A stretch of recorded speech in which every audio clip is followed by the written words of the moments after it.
Eh bien, donc, nous retrouvons Bertrand Meust chez Rémi Fauchereau. C'est une première. D'habitude, nous allons chez toi. Voilà. Alors, déjà, comment vas-tu? Ça va. Ça va? Donc, l'année dernière, tu nous avais parlé du livre La postérité du sabbat. Entre-temps, est-ce que tu as eu des retours? Alors, je me souviens plus si quand on s'est vu, je l'avais présenté à une conférence de Galacteros à Paris. Je me souviens que c'était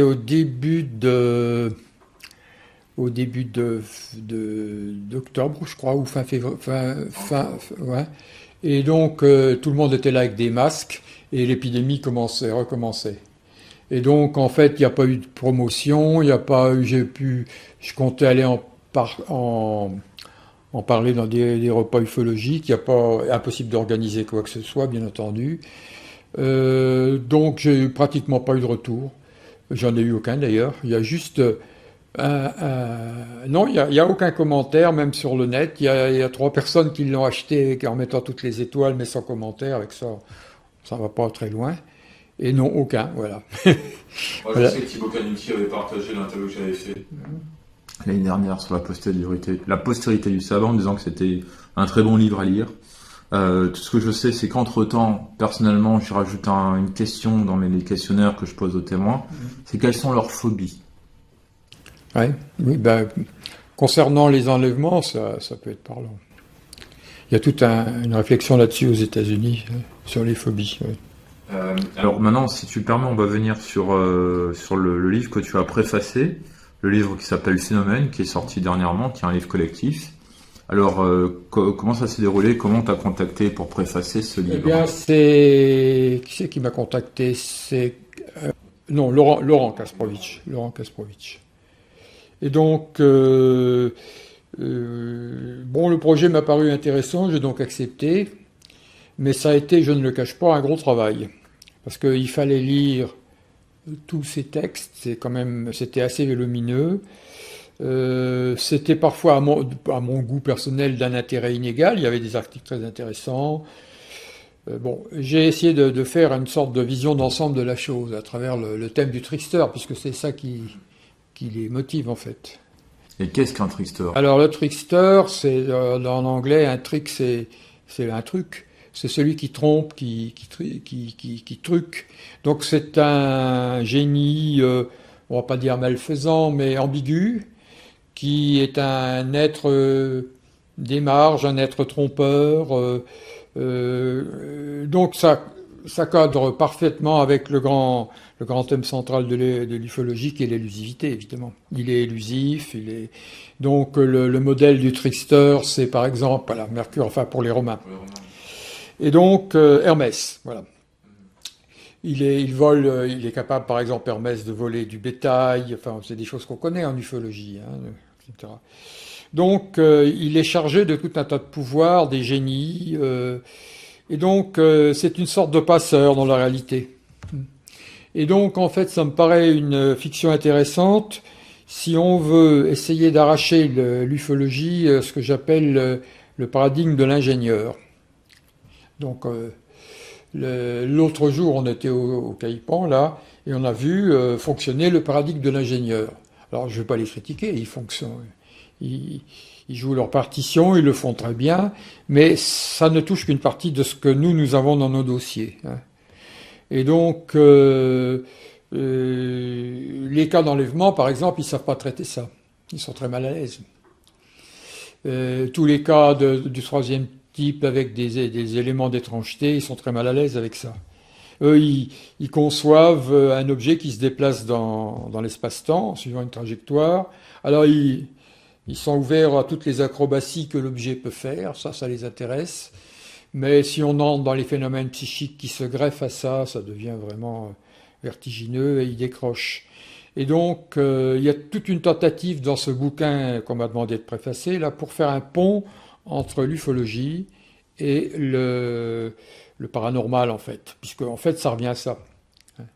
On pourrait dire, par exemple, pour éclairer la lanterne des gens qui nous écoutent, que le phénomène typique du trickster, c'est les esprits frappeurs, le poltergeist. Un poltergeist, il se manifeste d'une façon physique, avec des coups, avec des destructions d'objets, avec des éléments matériels, mais en même temps il est pratiquement insaisissable. On ne peut pas le filmer directement. En général, lorsqu'on arrive pour le filmer, c'est déjà fini. Si on met des caméras, ça va pas fonctionner. Mais néanmoins, les dégâts qu'il fait, le poltergeist, lorsqu'il se manifeste, sont énormes. On peut après coup, il peut dévaster, un poltergeist peut dévaster une baraque, enfin, un appartement. Il y a eu des cas récents étudiés comme ça par la gendarmerie. Donc c'est très bien documenté, beaucoup mieux que ça ne peut l'être dans le cas des ovnis, puisque justement on peut intervenir sur les lieux rapidement, etc. Donc c'est quand même le point d'appui qu'on doit prendre, à mon avis, si on veut comparer les ovnis et les phénomènes paranormaux, c'est les poltergeists. On peut dire que c'est le phénomène le mieux étudié de la parapsychologie, le plus documenté, en même temps avec tous les phénomènes d'élusivité, d'ambiguïté, l'esprit frappeur.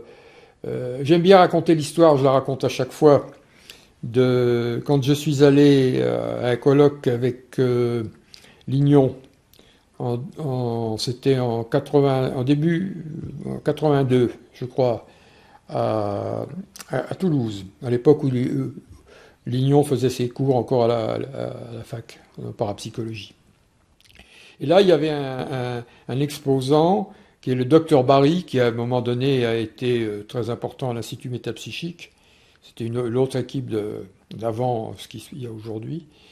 Et Barry nous raconte que il avait circulé dans le monde entier pour voir des poltergeists. C'était un homme, semble-t-il, assez fortuné, il avait les moyens, il allait au Brésil. Et jamais il arrivait à en voir un. Et puis un jour, on vient le chercher, il habitait à Bordeaux, hein, et on lui dit, il se passe quelque chose de très bizarre dans une boucherie dans la rue à côté de chez vous. Donc il entre, alors on lui explique, c'est un phénomène qui se produit dans une salle où la boucherie entrepose son matériel, etc. Et ça déplace des objets, ça fait du bruit. Et donc il entre dans la salle, elle était vide.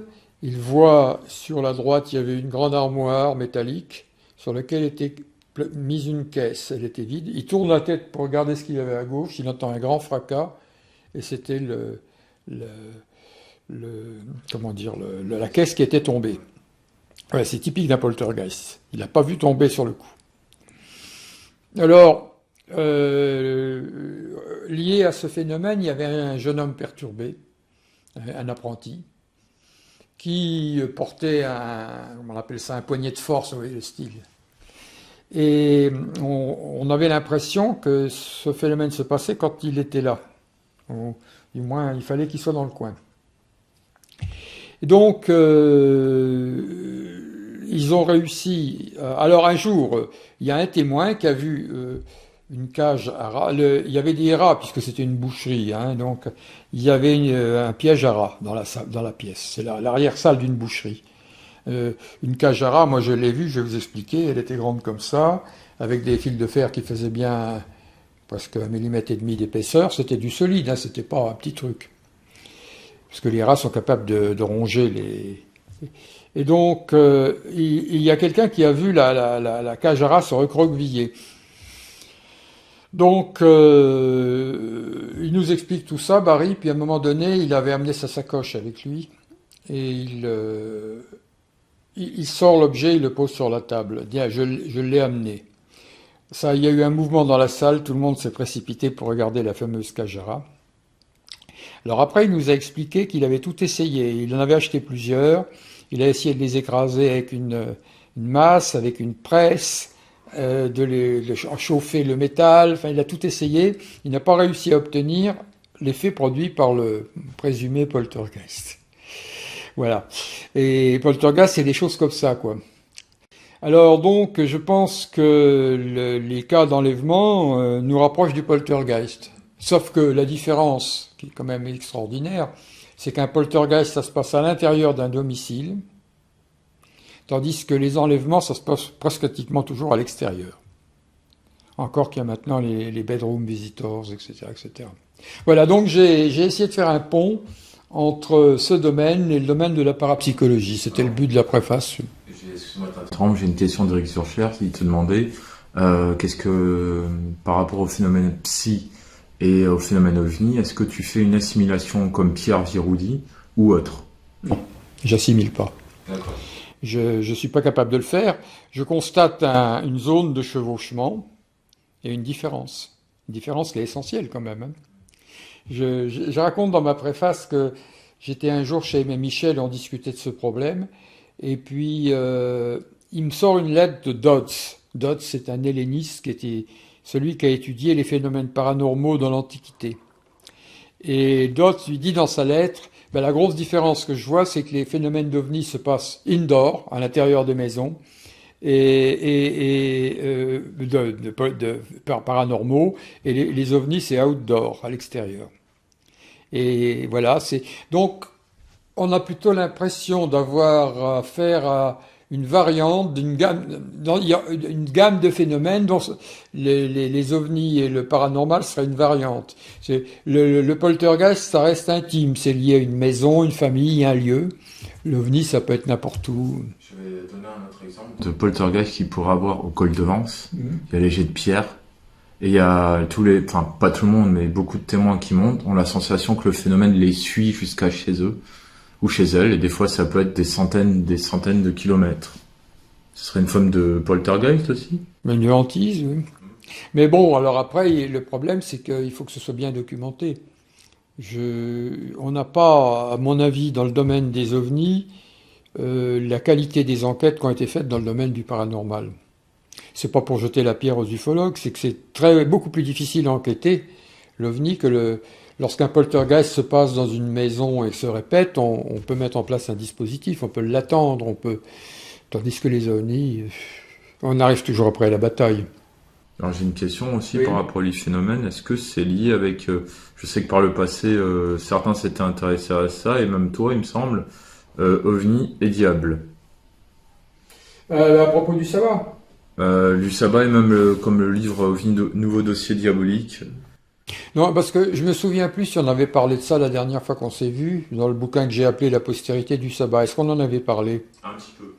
Parce que d'abord, il faut préciser que le titre est avec un point d'interrogation. Et j'avais précisé le contexte, en fait, de ce titre, qui m'est venu au dernier moment d'ailleurs. Hein. Parce qu'il faut rappeler pour les gens qui nous écoutent peut-être ce que j'ai voulu faire dans ce livre, en fait. Hein. J'avais fait entre le moment où je suis rentré de coopération en Algérie, c'est-à-dire en 85 et 92, 13 par là, j'ai multiplié les articles dans les revues d'anthropologie parce que j'espérais entrer en fac. J'ai échoué, mais ça c'est pour une autre raison, ça n'a rien à voir avec le sujet. Et donc, j'allais dans des colloques où on faisait souvent à propos des trans de possession, par exemple. Hein. Par exemple, j'avais été invité à un colloque avec Jean-Marie Brome, qui est un ami, qui était très actif sur ces sujets-là, un anthropologue qui est maintenant en retraite. Et donc, j'avais fait sous ces articles pour les universitaires. Donc c'était une tentative pour présenter le phénomène OVNI aux universitaires. À l'époque, la première fois que j'en ai parlé dans un colloque, il y avait là La Passade, qui était un des grands spécialistes de la transe à l'époque. C'était à mon retour de... J'étais peut-être encore déjà en Algérie d'ailleurs, ça devait être au printemps 85. J'étais venu à vacances de Pâques à un colloque en France, je me souviens. Et il y avait La Passade, dont j'avais lu tous les livres, qui me dit, mais, parce qu'il tutoyait tout le monde, mais combien il y a de cas comme ça? Il y en a beaucoup. Et ben, j'ai dit aux États-Unis, il y en a des dizaines de milliers. C'est comme si le ciel lui était tombé sur la tête. Il a découvert un truc dont il n'avait jamais entendu parler. Pour une raison très simple, le réseau universitaire, mais c'est ça de côté. Donc, il m'avait même proposé de faire une thèse avec lui, ce que je n'ai pas pu faire pour des raisons administratives et autres. Mais bref, donc j'ai entrepris de présenter ce sujet dans des revues d'anthropologie. J'ai fait un article, par exemple, dans la revue d'Edgar Morin, je ne sais plus comment elle s'appelle, Terrain, si j'ai fait un article, enfin, d'un certain nombre de revues d'anthropologie. Et à chaque fois que j'en parlais dans un colloque, les gens étaient étonnés. Ça paraissait porteur. Puis finalement, ça n'a pas débouché. Ça n'a pas été plus loin. C'est resté où ça en était. Voilà. Et donc, étant donné que c'était fait pour des revues d'anthropologie, je me suis dit, les ufologues n'en ont jamais entendu parler, c'est un autre circuit. Donc j'ai réuni tous ces articles et j'ai fait une préface où je raconte le contexte, en gros ce que je suis en train de raconter. Et donc, je raconte aussi l'histoire de la lettre de Paul Venn. Je ne sais pas si... On a parlé la dernière fois. Ouais, non, je ne vais pas me répéter alors. Il se trouve que Paul Venn est mort il y a un mois. C'était un très très grand bonhomme. Donc Paul Venn avait reconnu, sans même pas implicitement, il me l'a dit clairement, qu'il s'était planté dans son analyse et que j'avais raison. Parce que l'histoire, c'était en gros, est-ce que les Grecs ont cru à leur mythe? Et il disait, mais non, c'était des gens trop intelligents pour croire en toutes ces sornettes, ils faisaient semblant. Et moi, je disais, dans toutes les cultures, il y a tout l'éventail. C'est-à-dire, il y a des gens qui, aux États-Unis, de bonne foi, pensent avoir été enlevés par les extraterrestres, etc., etc. Bien. Et avec des raisons, des cas très étranges où on ne peut pas se débarrasser de la chose si facilement. Voilà. Donc, j'ai présenté ça pour les ufologues. Maintenant, alors quel est le rapport avec le sabbat? J'avais, moi c'est toujours des histoires de retour de coopération, quand je suis rentré de la coopération au Gabon, j'ai voulu donner une suite à science-fiction et soucoupe volante. Et donc j'ai fait un livre que finalement s'est appelé Soucoupe volante et folklore. Donc je voulais mettre en rapport les histoires d'OVNI avec les histoires du folklore, les enlèvements par les fées, etc. Et puis comment dire, ça a eu beaucoup moins de succès que le livre précédent parce que ça tirait le livre vers ça tirait le sujet vers l'anthropologie. Les ufologues m'ont pris pour un débunkeur, certains, enfin, etc. C'était un peu compliqué. Et puis, c'en est resté là. Et donc, mais la question qui a été posée, c'était, parce que ce livre le titre m'avait été soufflé par le directeur de collection du Mercure de France, M. Minazzoli, je me souviens. Le problème était de savoir si on pouvait mettre en rapport les enlèvements d'OVNI avec les enlèvements du sabbat. Le diable venait chercher les sorcières, les emmenait pour les rituels dans la clairière, etc., etc. Et donc, j'ai pas pu terminer ce livre tel que je le pensais parce que c'était une culture que je maîtrisais pas complètement. Donc, j'ai simplifié mon propos. C'est pour ça que j'en parlais pas. Je ne parle pas du sabbat en réalité dans ce livre que j'ai appelé Soucoupe volante et folklore. Et là, je reviens sur cette question à la fin de ma présentation, en disant est-ce qu'on peut le présenter? Parce qu'il y a quand même des raisons de le faire. C'est-à-dire, il y a les enlèvements, il y a tout un ensemble symbolique, il y a pas d'opération rituelle façon chamanique. Par contre, il y a le diable qui impose sa marque sur le corps. Or, il y a les marques, c'est un des traits distinctifs des enlèvements. Enfin, il y a plein de points communs. Voilà. Est-ce qu'il faudrait lier ce livre-là, la postérité du sabbat, à livre Phénomène? Oui, bien sûr, bien sûr. Là, justement, ces types de phénomènes c'est entre l'ufologie et le folklore. On ne sait pas quelle est la matérialité des faits, mais c'est le problème des enlèvements la plupart du temps. Par contre, ce qui m'avait frappé à l'époque où j'étudiais ça, c'était surtout un dossier américain et sud-américain. Et ce qui m'avait frappé, c'était que les diagnostics des psychiatres américains étaient assez concordants. Il n'y avait rien qui séparait les ravis, comme je les appelle, les abductees, donc. Il n'y avait rien qui les séparait du commun des mortels. Il n'y avait pas de profil particulier, pathologique, tel qu'on aurait pu l'imaginer. C'est des gens apparemment normaux. Alors ça pose un immense problème. Est-ce que la psychiatrie américaine... Alors les Français, toujours un peu arrogants, insuffisants, ouais, mais c'est les Américains. Un psychiatre, un psy français, il va dire ça. Bah, après tout, ils donnent la réalité de leur culture. Donc dans la culture américaine, ce sont des gens normaux. La question qui se pose aujourd'hui, c'est de savoir pourquoi ça ne démarre pas en France, pourquoi on n'a pas les mêmes pourquoi on n'a pas les mêmes phénomènes en réalité, ou assez peu. En tout cas, voilà. Et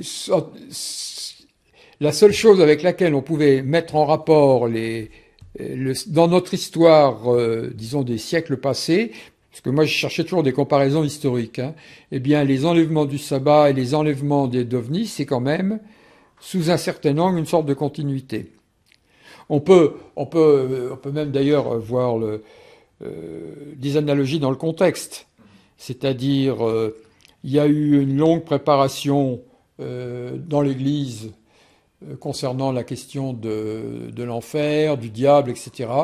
On a vu le diable représenté dans les sculptures des cathédrales, il y a toute une littérature, etc. Et puis, ça s'est développé donc à la fin, au XVIe siècle. Et on a dit que les sorcières étaient des gens qui avaient toutes avoué sous la contrainte de l'Inquisition. Donc ça a réglé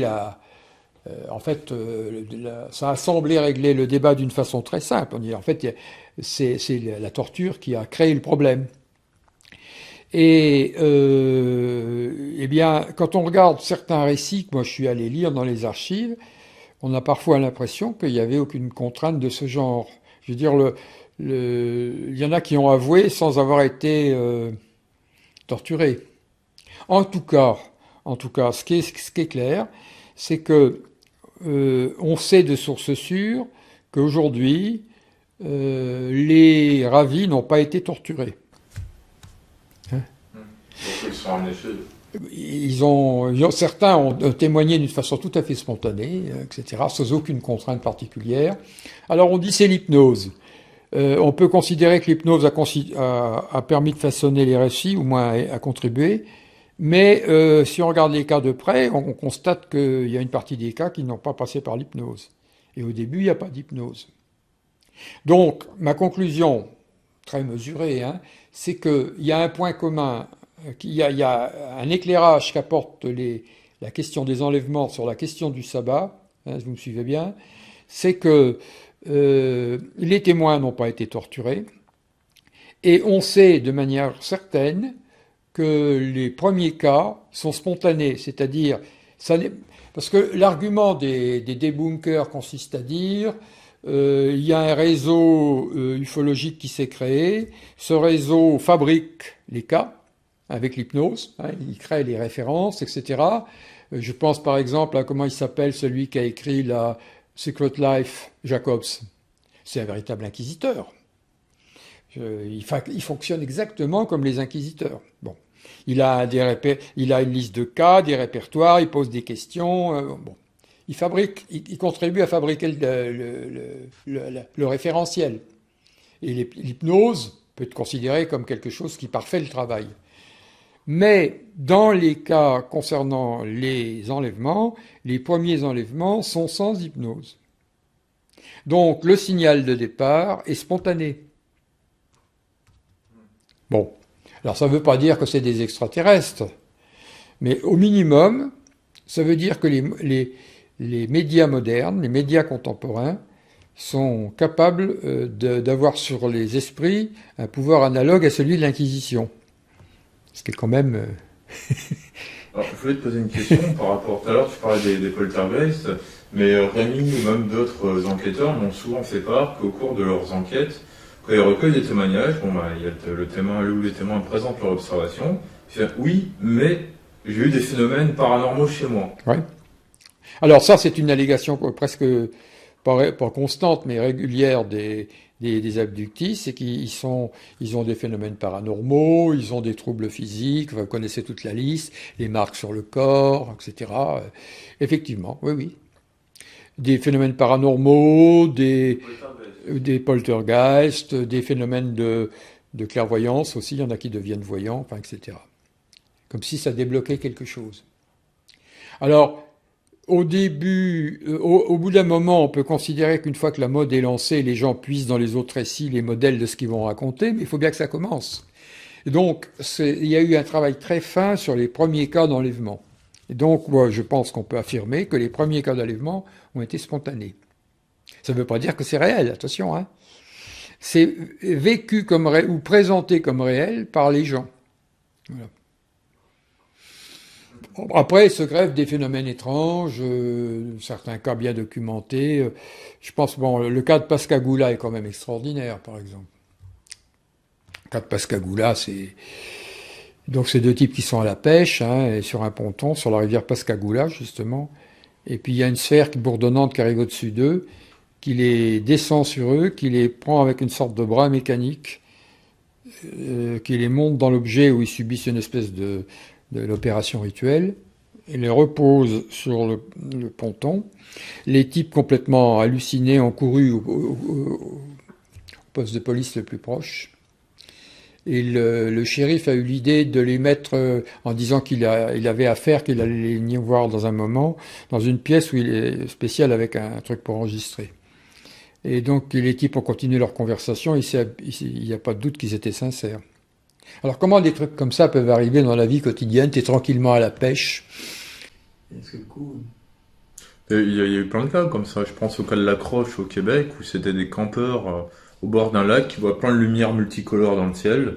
Et puis bon, ils ont eu peur, ils sont partis avec leur voiture. Bon, je te résume le cas, hein, mais c'est un peu plus long. Et puis quand ils arrivent sur l'autoroute, ils croisent des policiers, mais qui ne sont pas des policiers. C'est des faux policiers, comme ils ont dit. Et hop, ils sont emmenés dans la soucoupe. Mais ça a fait très américain, ce genre de... C'était quand, cette histoire? 2005. Oui, c'est récent. C'est dans le livre d'Éric Zurcher, d'ailleurs, le dernier. Et ça a été enquêté par l'AQ, l'Association québécoise d'ufologie. Ça, c'est un super cas, ça. Ouais, Éric Zurcher a vraiment fait un travail extraordinaire. Il a vraiment révélé... Ce que j'aime bien dans le bouquin de Zurcher, c'est qu'il montre les premiers cas des années 50. Avec tout un tas d'effets récurrents, ce que j'ai appelé l'effet vitrine. Une sorte de spectacle qui est donné. Et puis c'est une époque où il n'y a pas Internet, hein. Et les premiers témoins, alors il faudrait étudier ça très très en détail pour voir quand est-ce que c'est sorti dans la presse et si ça a pu répandre les modèles. Mais on ne sent pas qu'il y ait de communication entre les témoins. Et c'est ça qui me fascine, comment un truc pareil peut arriver.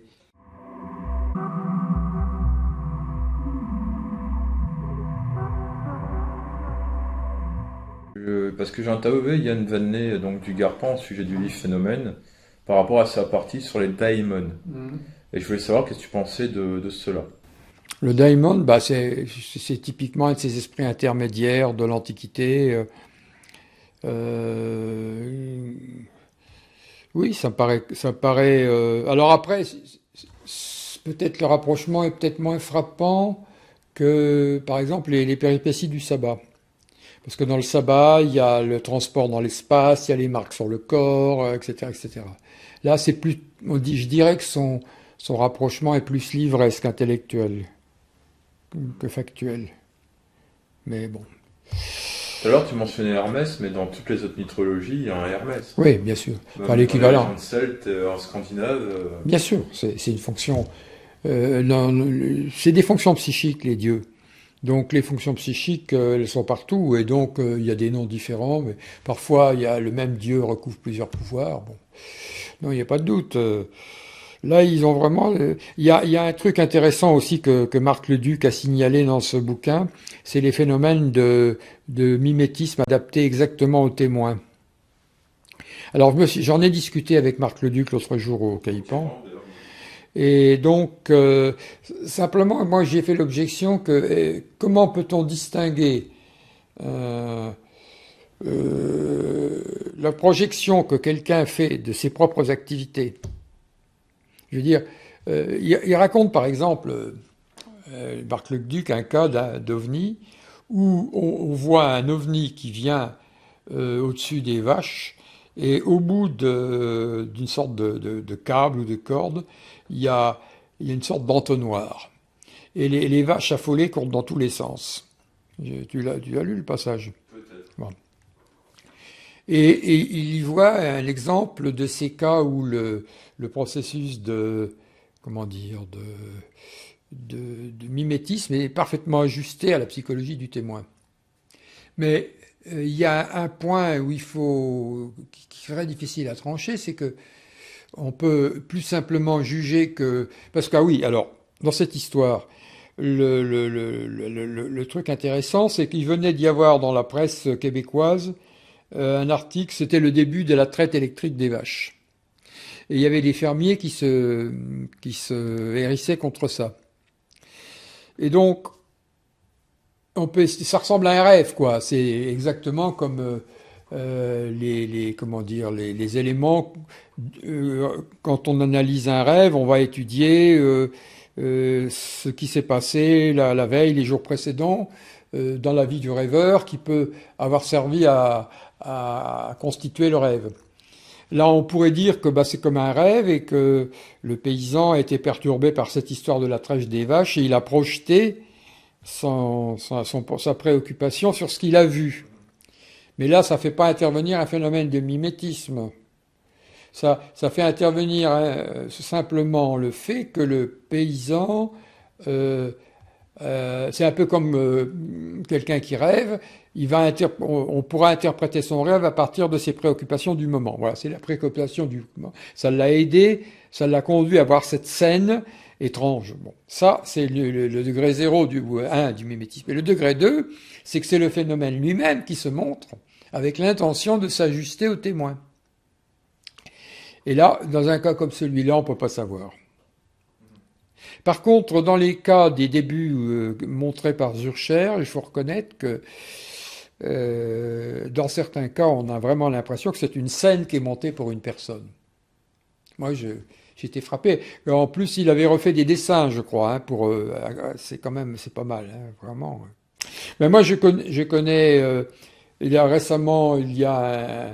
Raoul Robet, tiens, c'est Raoul Robet qui m'a filé une illustration qui date de 1920.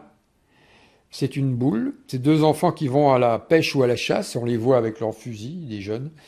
Ils rencontrent une boule, ils sont enlevés à l'intérieur de la boule.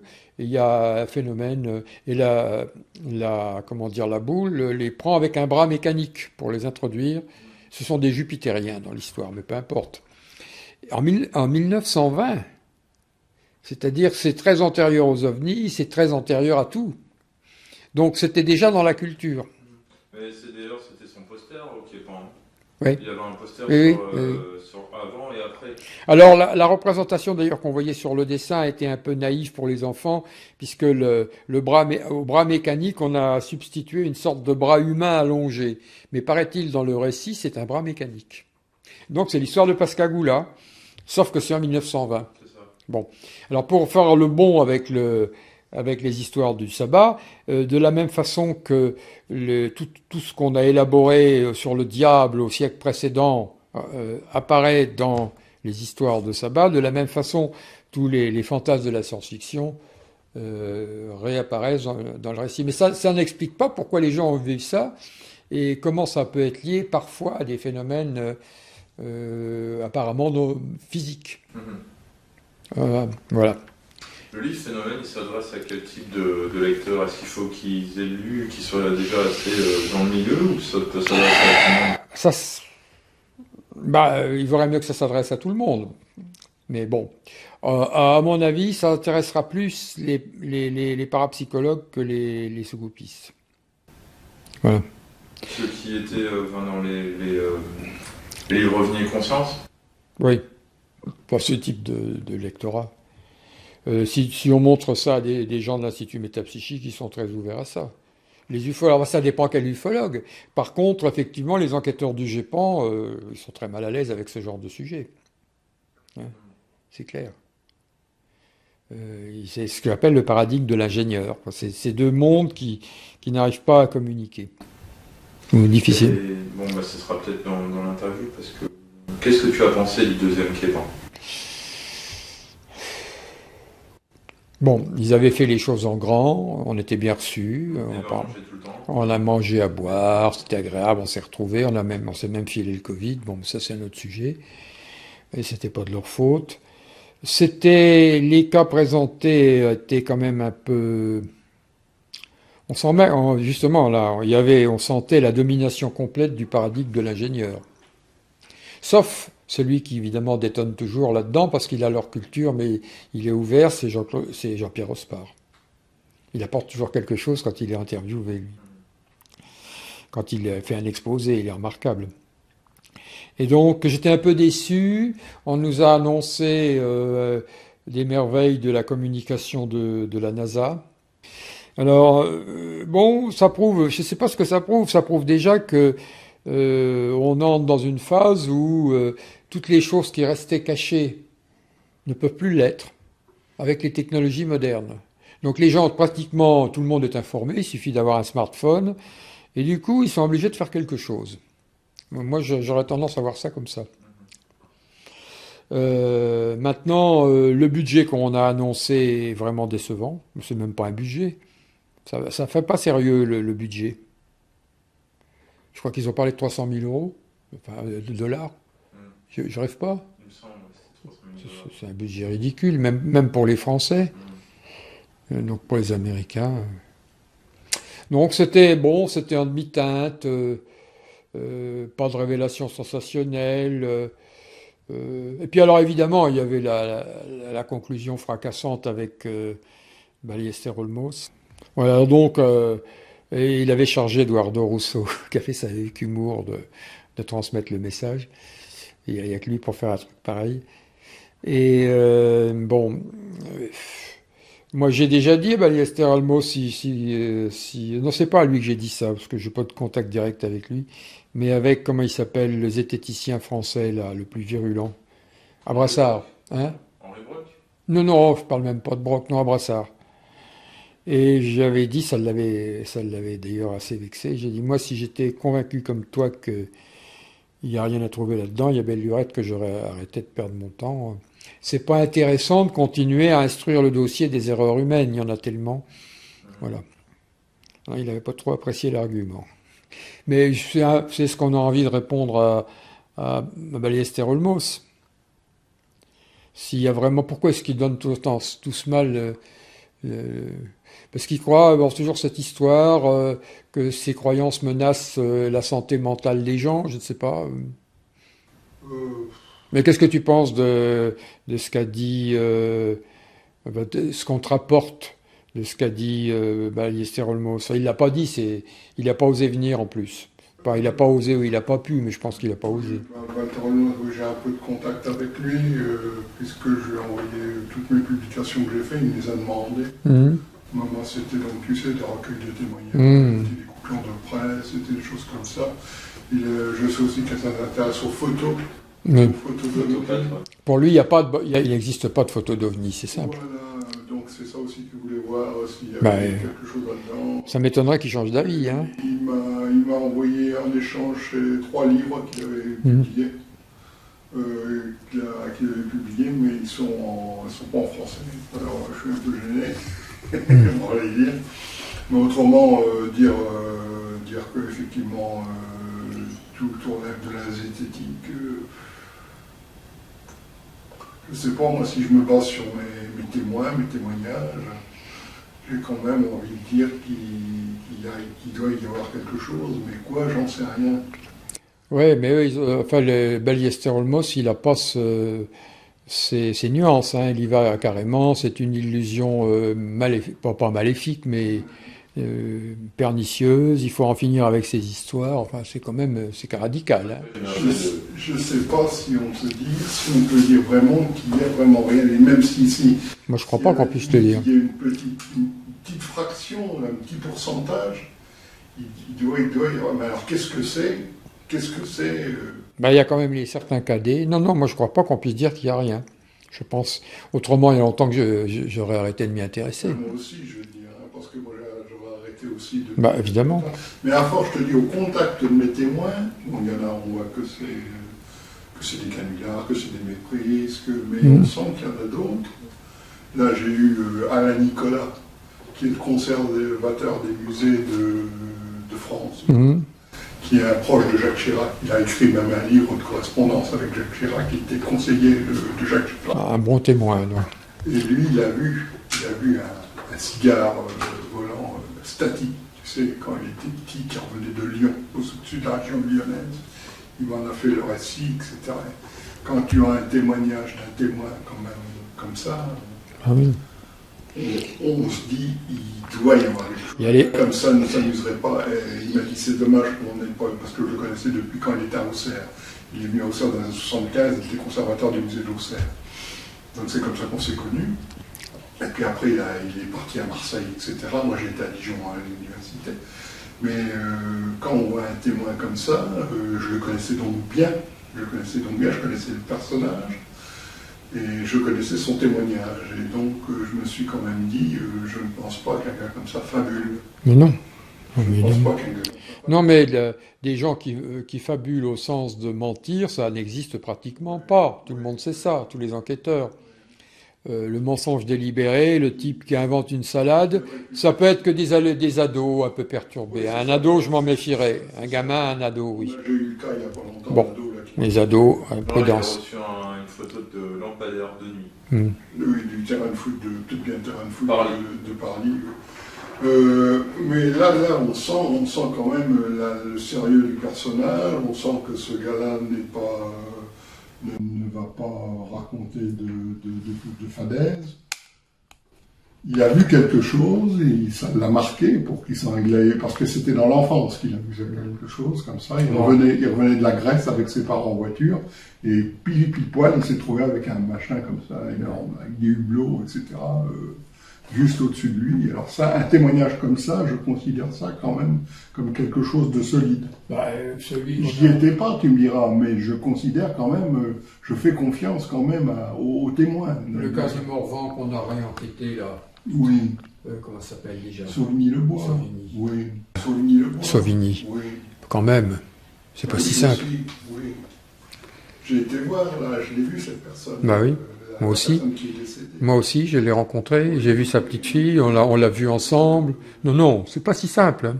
Oui, on peut pas balayer tout ça d'un revers de main. Non. Il n'y a rien à circuler, il n'y a rien à voir.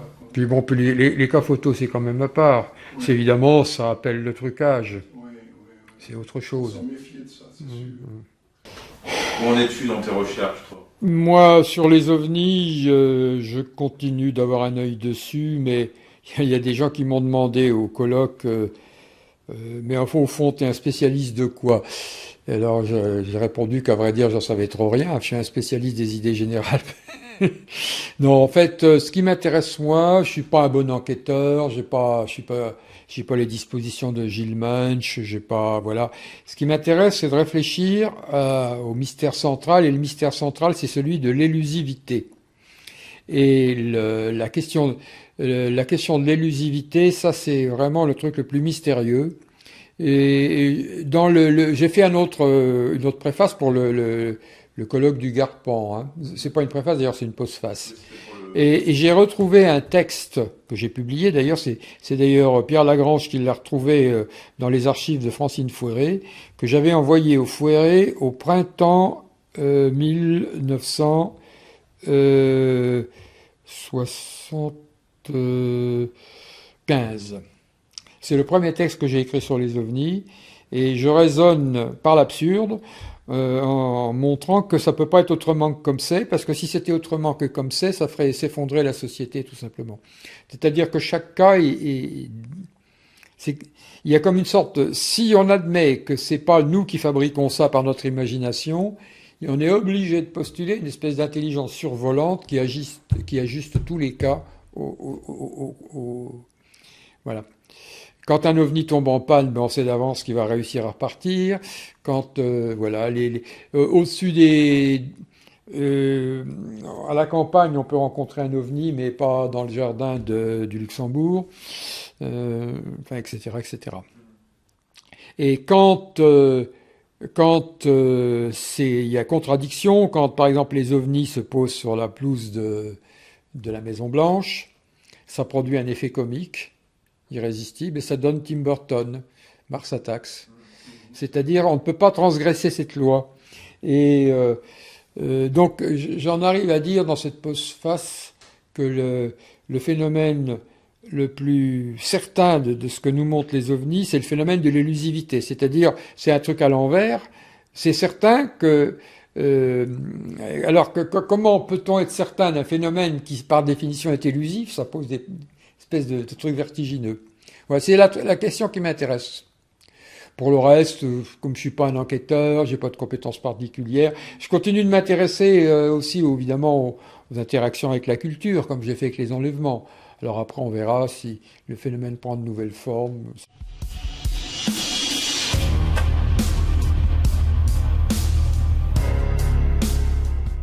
Moi, je voulais te poser une question aussi sur la conscience. Est-ce que tu crois que la conscience est produite par le cerveau ou elle est à l'extérieur? Moi, je pense, alors là, c'est un débat philosophique immense, hein. Je pense qu'elle est à l'extérieur. Et donc, philosophiquement, là, c'est clair, je suis du côté de Bergson et de William James. Je pense que la conscience, que le cerveau est le pied-à-terre de la conscience, mais pas sa seule résidence. Voilà. Mais c'est si tu veux, si tu poses une question pareille, en philosophie, c'est ce qu'on appelle un axiome. C'est quelque chose qui déborde ce qu'on peut démontrer, sinon ça serait une hypothèse scientifique, au sens strict. Mais il y a tellement d'éléments qui invitent à le penser, une grande partie des phénomènes paranormaux seraient incompréhensibles si c'était pas comme ça. Oui, je pense que la conscience, son pied-à-terre est le cerveau, mais qu'elle n'est pas produite par le cerveau. Donc, les fameuses opérations, les EMI, et tous ces trucs-là, tu sais, les gens qui se font opérer, à qui on a arrêté la circulation corporelle, etc., comme l'américaine, qui avait été mise carrément en arrêt cardiaque, arrêt circulatoire et tout, et puis qui a vu toute son opération se dérouler, quoi, etc., des trucs comme ça. La conscience se survole elle-même, voilà, c'est-à-dire elle monte au-dessus d'elle-même pour s'observer. Voilà, c'est ça, oui. Donc ça fait partie aussi de ça. C'est la conscience. C'est ce que les Anglais appellent le higher self. C'est Myers, hein, William James, c'est-à-dire notre conscience d'ici maintenant, temporelle, est le pied-à-terre d'une conscience plus vaste qui parfois nous envoie des signes. Le higher self, le moi supérieur, quoi, en fait, le soi supérieur plutôt. J'aimerais pousser plus loin la réflexion sur la question de l'élusivité. Sur un plan strictement logique, je pense qu'on peut aller... Par exemple, la question de l'élusivité, ça permet de répondre a priori à des trucs. Par exemple, quand on me raconte des histoires de crash, moi j'y crois pas. À moins que, c'est peut-être ce qui se passe avec ce qu'a débusqué Jacques Vallée, que les éléments qu'on trouve soient tels qu'on ne puisse rien en tirer. Tu vois. Mais si je ne crois pas qu'il est possible qu'il y ait dans un coffre quelque part, dans une base américaine, des éléments de technologie extraterrestre, ce n'est pas possible. L'humanité étant ce qu'elle est, les gens parleraient, je ne crois pas. Des fuites. C'est impossible qu'il n'y ait pas de fuite. Puisqu'on spoil sans arrêt sur les films, alors c'est... Non. Et puis l'intérêt des humains, c'est quand même de faire du fric et de faire parler de soi. Alors là, c'est l'occasion ou jamais. Il y a quand même un ufologue que tu connais bien, dont on t'a parlé tout à l'heure, c'est Eric Zurcher, qui parle beaucoup de l'élusivité aussi. Oui, on était un peu sur les mêmes. D'ailleurs, soit dit en passant, j'en ai parlé avant lui, soit dit en passant. Et pourquoi pas un livre entre vous deux? Pourquoi? Pourquoi pas un livre entre toi et Eric? Oui, moi je trouve que tu pourras lui répercuter, que je trouve très intéressé par ce qu'il fait. Parce que ces cas des débuts sont très intéressants. Aujourd'hui, on dirait, mais ça n'a aucun sens, c'est très facile, avec le smartphone, tu ne peux plus rien cacher, rien isoler, il n'y a plus rien de ce type d'enquête n'est possible aujourd'hui. C'est pour ça que c'est intéressant de faire des enquêtes historiques, d'une époque où ce n'était pas possible. Voilà. Tu peux tout à fait te balader et avoir une panne de ton téléphone, puis au moment où tu vois un truc. Alors là, c'est l'élusivité, elle continue de fonctionner même avec ça. Bon, il faut que j'y aille.